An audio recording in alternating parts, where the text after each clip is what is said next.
Okay, Let's go. let's dive in. We're exploring something pretty fundamental today.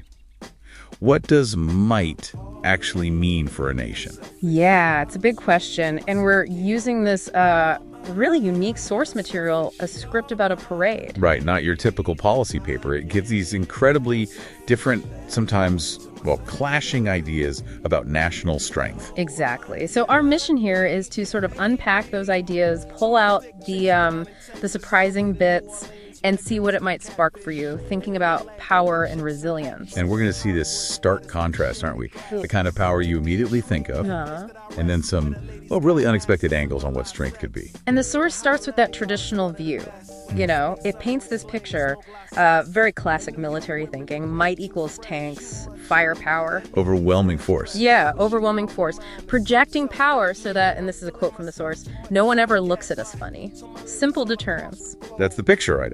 But then, boom, the source just pivots. It introduces this new kind of might. Totally different. Not about force, but about connection, peace-building, understanding, dialogue, that sort of thing. Can peace itself be might?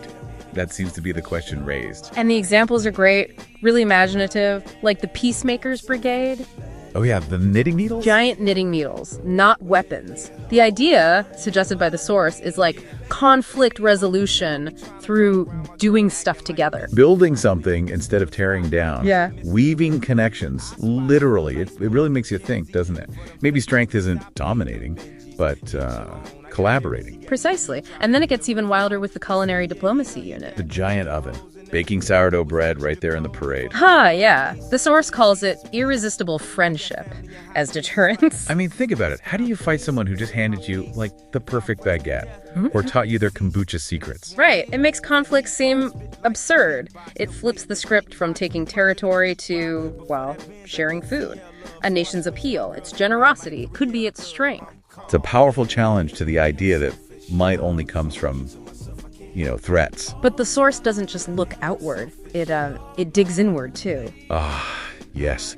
The whole unity and love thing. There's that float, remember? Yeah. With people trying to high five. And it's super awkward. Totally. And someone says, this unity thing is harder than it looks. Which is key, right? The source shows unity isn't just a given. It's work. It's a struggle. Maybe the effort itself is a kind of strength. The constant work of building it, yeah. Not just having it. And then there's Oscar. That shifts everything. Just quietly there amidst the parade. Oscar, the Vietnam vet, homeless, holding that sign. Just one word. Justice. Justice. It's incredibly powerful. It cuts through all the other stuff, the tanks, the bread, the awkward high fives.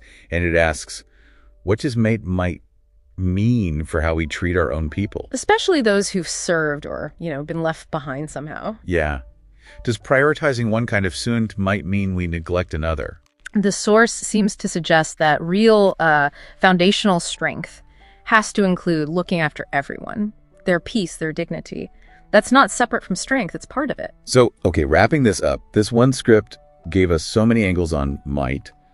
There's the military power, sure, but also peace through friendship, through sharing. There's the hard work of unity, and then this fundamental need for internal justice, for care. So thinking about all these images from the source, the tanks, the knitting needles, the sourdough, those awkward high fives, and that quiet call for justice, it really leaves you, the listener, with a question, doesn't it? Considering all that, what does true lasting might really look like to you? And maybe more importantly, how do we actually go about building it?